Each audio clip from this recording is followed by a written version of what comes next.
Good morning students, कैसे हैं आप सभी। स्वागत है आपका हमारे YouTube channel D methods academy.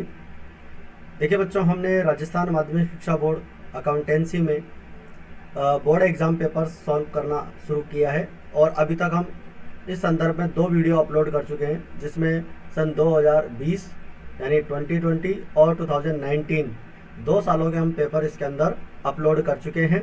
उम्मीद है आपको समझ में आए होंगे।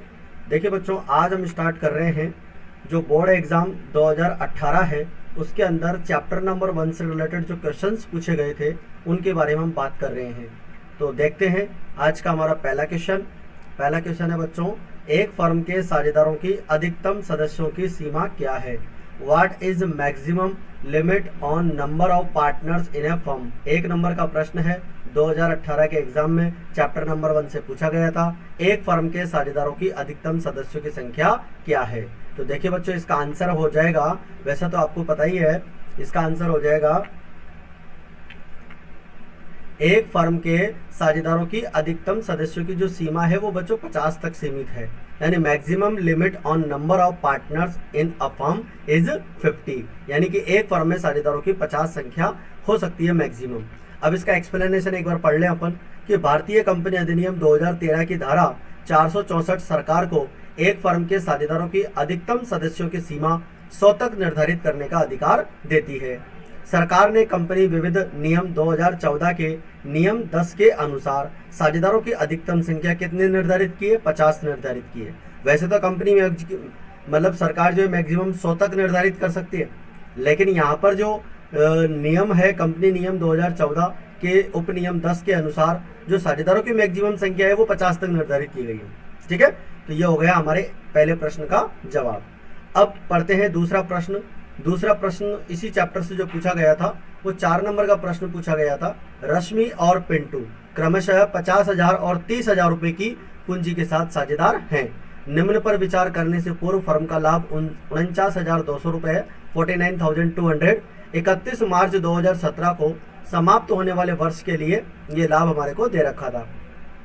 पूंजी पर 5% वार्षिक की दर से ब्याज दिया जाना है। रश्मि को विक्रय पर 2% कमीशन दिया जाना है और विक्रय दे रखी है हमारे को 2 लाख रुपए की। पिंटू को वितरण योग्य लाभ का 10% कमीशन और इस कमीशन और संचय से पूर्व दिया जाना है। यह निर्णय लिया गया कि विभाजन योग्य लाभ का 10% संचय में हस्तांतरित किया जाएगा, यानी सामान्य संचय में जनरल रिजर्व में भी अपने को अमाउंट इसके अंदर ट्रांसफर करना है 10%। रश्मि ने फर्म को 20,000 रुपए का ऋण दे रखा है 1 अप्रैल 2016 को, यानी 1 अप्रैल 2016 को जो है रश्मि ने फर्म को लोन दिया है 20,000 रुपए का, उसके ऊपर अपने को देना है ब्याज। लाभ हानि खाता यदि आवश्यक हो, लाभ हानि खाता अगर आवश्यक हो तो, और लाभ हानि नियोजन खाता 31 मार्च 2017 को समाप्त होने वाले वर्ष के लिए बनाना है। देखिए बच्चों, ये जो प्रश्न है ये 2018 के एग्जाम में चैप्टर नंबर 1 से ही पूछा गया था और इसमें जो आपसे पूछा गया था P&L एप्रोप्रिएशन पूछा गया था और साथ में आपको लाभ हानि खाता जो है इसके अंदर बनाना इसलिए पड़ सकता है क्योंकि रश्मि ने फर्म को जो लोन दिया है 20,000 रुपए का, उस लोन के ऊपर जो ब्याज लगेगा, ऋण पर जो ब्याज लगेगा वो लाभों पे प्रभार होता है। इसलिए ऐसी कंडीशन में लाभ हानि खाता यहाँ पर बनाया जा सकता है। ठीक है, तो लाभ हानि खाता भी अपन इसके अंदर बनाएंगे। कैपिटल अपने को 50,000 और 30,000 दे ही रखी है, इसके अंदर 5% इसके अंदर अपने को ब्याज देना है। ठीक है, और रश्मि को विक्रय पर 2% कमीशन भी अपने को देना है, 2 लाख रुपए। तो देखिए इसका अपन यहाँ पर सॉल्यूशन स्टार्ट करते हैं और सॉल्यूशन में अपन देखते हैं किस प्रकार से अपन इसके अंदर लाभ हानि खाता और लाभ हानि नियोजन खाता दोनों बनाते हैं। तो चलते हैं अगले स्लाइड्स पर। देखिए इसी क्वेश्चन का हमने यहाँ पर इंग्लिश वर्जन भी दे रखा है। कोई बात अगर आपको हिंदी में समझ में नहीं आए आप यहाँ से भी समझ सकते हैं उसको। ठीक है, इसका जो सॉल्यूशन है उसमें देखो, सबसे पहले तो मैं आपको बताता हूँ profit and loss account. Profit and loss account बनेगा फॉर द ईयर एंडिंग 31 मार्च 2017 और by profit for the year 49,200, यानी कि 49,200 रुपये का जो प्रॉफिट क्वेश्चन में दे रखा था वो सबसे पहले यहाँ लिखेंगे। और इंटरेस्ट ऑन रश्मिज लोन, यानी जो रश्मि ने लोन दिया था फर्म को 20,000 रुपये का, उस 20,000 रुपये का 6% यहाँ पर लगाया जाएगा और 6% जब हम ब्याज लगाएंगे तो ये हो जाएगा 1,200 रुपये। 20,000 रुपये का 6% 1,200 रुपये। तो 49,200 में से 1,200 रुपये माइनस करेंगे तो 48,000 रुपये जो है हमारे पास यहाँ प्रॉफिट बचेगा। Profit and loss appropriation account यहाँ पर प्रॉफिट ट्रांसफ़र हो जाएगा 49,200 रुपये।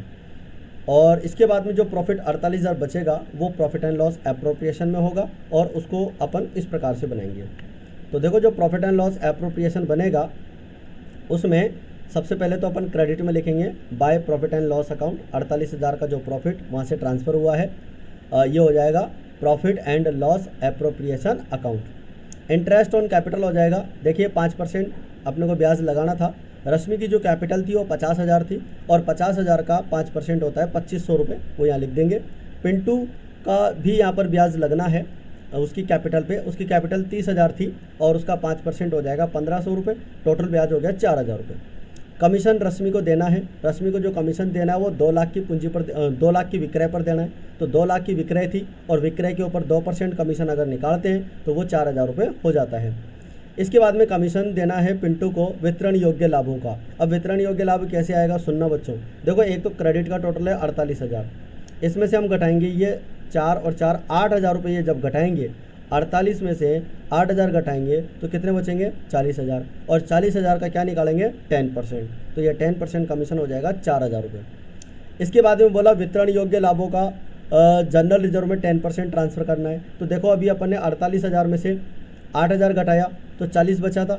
40,000 पे 10% कमीशन दे दिया। अब इस 40 में से अगर 4,000 घटाते हैं तो अब कितना लाभ बचेगा 36,000 और इस 36,000 का 10% अपने को निकालना है और ये हो जाएगा 3,600 रुपये, 3,600 रुपये। ठीक है, तो जनरल रिजर्व में ट्रांसफ़र हो जाएगा और उसके बाद जो लाभ बचेगा वो साझेदारों में बांट देंगे। 48,000 में से हम यहाँ तक का ये जो डेबिट में अमाउंट लिखा है ये सारा अमाउंट लेस करने के बाद देखेंगे तो 32,400 रुपये का प्रॉफिट बचेगा। और ये 32,400 रुपये का प्रॉफिट जो है बच्चों हम रश्मि और पिंटू में दोनों में क्या करेंगे बराबर बराबर बांट देंगे।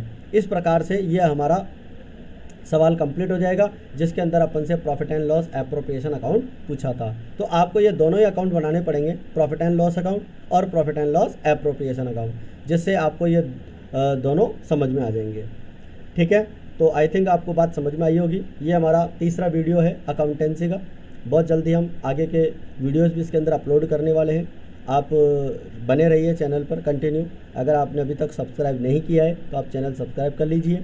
वीडियो अगर आपको अच्छी लगी हो तो आप इसको लाइक करिए और अपने फ्रेंड्स के साथ ज़्यादा से ज़्यादा शेयर करें। देखिए कोई भी वीडियो अगर बनाया जाता है तो उसको आप शुरू से लेकर एंड तक देखें, तब तो उसको देखने का कोई मतलब होता है, अदरवाइज़ इसका कोई मतलब नहीं होता है। ठीक है, और इससे आप अपनी रेगुलर स्टडी को कंटिन्यू कर सकते हैं, ध्यान से पढ़ सकते हैं। तो ठीक है, मिलते हैं अगले वीडियो में। काफ़ी आज के लिए। जय हिंद, जय भारत।